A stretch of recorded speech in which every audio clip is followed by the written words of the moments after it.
उत्तराखंड वासी भाइयों बहनों, आज लॉकडाउन का चौथा दिन है और आपने भरपूर सहयोग लॉकडाउन को दिया है। पहले तो मैं आपको ये समझाना चाहूँगा कि लॉकडाउन का मतलब क्या है। ये हमको बड़ा स्पष्ट समझ लेना चाहिए कि लॉकडाउन का मतलब जो खाद्यान्न की आपूर्ति है, आवश्यक वस्तुओं की आपूर्ति है, इसके लिए मार्केट खुला रहेगा। सब्जियां हैं, दूध है, पशुओं का चारा है, खाद्यान्न है और मेडिकल संबंधित जो भी सुविधाएं हैं आदि आदि, ये लगातार खुली रहेंगी। खेती का समय है तो जो किसानों को खाद है, बीज है, औषधियाँ हैं, अन्य जो भी उनके उपकरण हैं, वो भी सब खुला रहेगा। और इसलिए बहुत ज़रूरी है कि जब हम लॉकडाउन की बात करते हैं तो उसका अर्थ कई बार हम ये लगा लेते हैं कि सब कुछ बंद हो गया है। ऐसा नहीं है। सरकार खाद्यान्न की व्यवस्था, औषधियों की व्यवस्था तथा अन्य जो आवश्यक वस्तुएं हैं उसकी आपूर्ति सतत बनी रहेगी। हमारे कुछ बुजुर्ग लोग हैं, कुछ एकल लोग हैं जो भोजन की जिनकी आपूर्ति रेस्टोरेंट से वो डिमांड पर करते थे। उसके लिए हमने कुछ हेल्पलाइन नंबर जारी किए हैं। हम आपको विश्वास दिलाते हैं कि हम आपको भूखा नहीं सोने देंगे, हम आपकी व्यवस्था करेंगे। लेकिन एक अनुभव जो आज सामने आया, आज प्रातः कई जगहों पर हमने इतनी भीड़ लगा दी कि फिर अब हमको भगवान ही बचा सकता है। अगर एक भी संक्रमित व्यक्ति, हो सकता है कि हम उसको आज वो अपने आप को संक्रमित महसूस नहीं करता होगा, उसको बुखार भी नहीं होगा, उसको जुकाम भी नहीं होगा, लेकिन कहीं से वायरस, कोरोना वायरस उसके शरीर में प्रवेश कर गया और वो हमसे स्पर्श कर गया तो बहुत गंभीर स्थिति उत्पन्न हो सकती है। आप स्थिति की गंभीरता को समझें, आप स्थिति की भयावहता को समझें। माननीय प्रधानमंत्री जी ने एक हफ्ते में 2 बार राष्ट्र को संबोधित किया। मैं भी लगातार आपसे संवाद कर रहा हूं। आप इस भयावहता को समझें। विधानसभा को आज 1 घंटे में समाप्त करनी पड़ी। 3 दिन की विधानसभा होनी थी। तमाम जो आवश्यक वस्तुएं नहीं है उन मार्केट को हमने बंद किया है।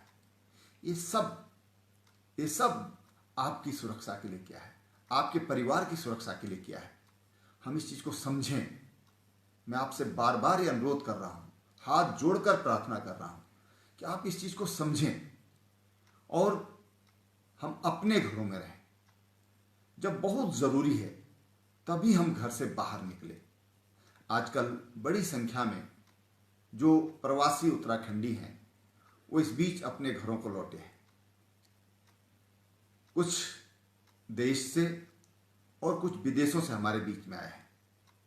अभी तक 5 केस आइडेंटिफाई हुए उत्तराखंड में, जिनमें कोरोना पॉजिटिव पाया गया, यानी कि उनमें कोरोना वायरस हैं। ये 5 लोगों में पाया गया।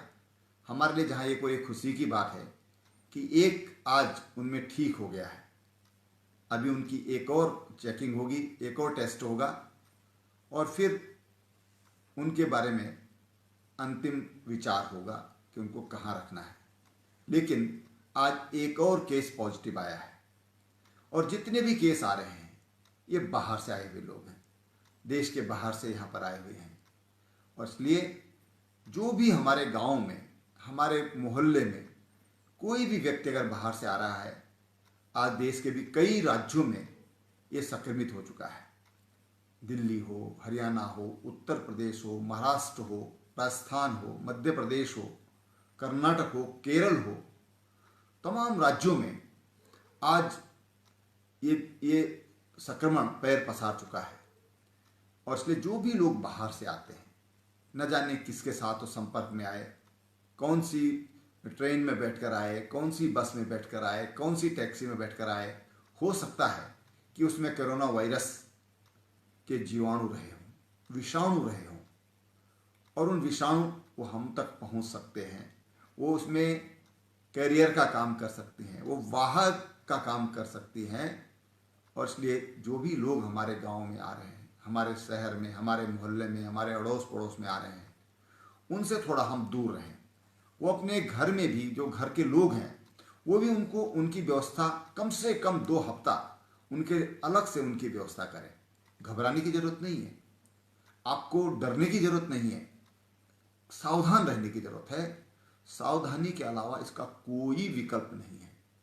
दुनिया के तमाम देश जिनकी स्वास्थ्य व्यवस्थाएं बहुत बेहतर हैं, उन्होंने भी इस वायरस के सामने घुटने टेक दिए हैं, उन्होंने भी इसके सामने घुटने टेक दिए हैं। और इसलिए हमारे पास बिना पैसे का इलाज है। हमको कोई पैसा खर्च नहीं करना है, हमको सतर्कता बरतनी है, हमको संयम बरतना है, उन लोगों से दूरी बना के रखनी है, अपने परिवार में भी दूरी बना के रखनी है। तो ये अपने आप ये वायरस ये समाप्त हो जाएगा। हमको उसकी कड़ी को तोड़ना है, और इस कड़ी को हम तोड़ पाए तो हमारा देश और हमारा राज्य ये सुरक्षित रह सकता है। नहीं तो आप समाचार पत्रों में देख रहे हैं, इलेक्ट्रॉनिक मीडिया में, टीवी पर हम देख रहे हैं कि अमेरिका की हालत कितनी ख़राब हो गई है, इटली की हालत क्या हो गई है, स्पेन की हालत क्या हो गई है, तमाम चाइना की हालत क्या हो गई है, दुनिया की हालत। उससे हमको सबक सीखने का मौका है। हम उससे सबक सीखें, सामाजिक दूरी बना कर रखें। हम मार्केट में निकल रहे हैं तो मार्केट में भी हम जाएं तो कम से कम हम 3 फीट की दूरी, 4 फीट की दूरी पर खड़े हों, चिपके नहीं आपस में। हमारा शरीर स्पर्श नहीं होना चाहिए। हम में कम से कम 3-3, 4-4 फुट की दूरी रहनी चाहिए। हम जीवित रहेंगे तो सब कुछ हम लोग उसका आनंद उठा सकते हैं जीवन में। प्रधानमंत्री जी ने कहा कि जान है तो जहान है, और इस वाक्य को हम लोग समझें। वो हमारे राष्ट्रीय अभिभावक हैं, हमारे प्रधानमंत्री हैं। उनका एक एक शब्द मैं आपसे कह रहा हूं कि उसको अनुकरण करने की जरूरत है। उसको हम अनुकरण करें और तमाम जो बीमारियों से हम बचें। कई जगह पर मुझे ये भी खबर मिली है कि लोग जो हमारे किसान हैं, हमने शुगर मिलों को खुला रखा है, हमने फ्लोर मिल, आटा चक्कियाँ, राइस मिल्स, इनको सबको खुला रखा है ताकि खाद्यान्न की आपूर्ति होती रहे। हम कोशिश करेंगे कि आपको किसी तरह की कमी नहीं हो, बल्कि मैं आपको विश्वास दिलाता हूँ कि खाद्यान्न की कोई कमी नहीं है, मार्केट बंद होने वाली नहीं है। आप आराम से खरीदें, ज़्यादा भंडारण करने की भी आवश्यकता नहीं है। आप आराम से अपने जैसे आप हमेशा खरीदते हैं उसी तरह से आप लोग खरीदें, दूरी बना के रखें और सुखी रहें।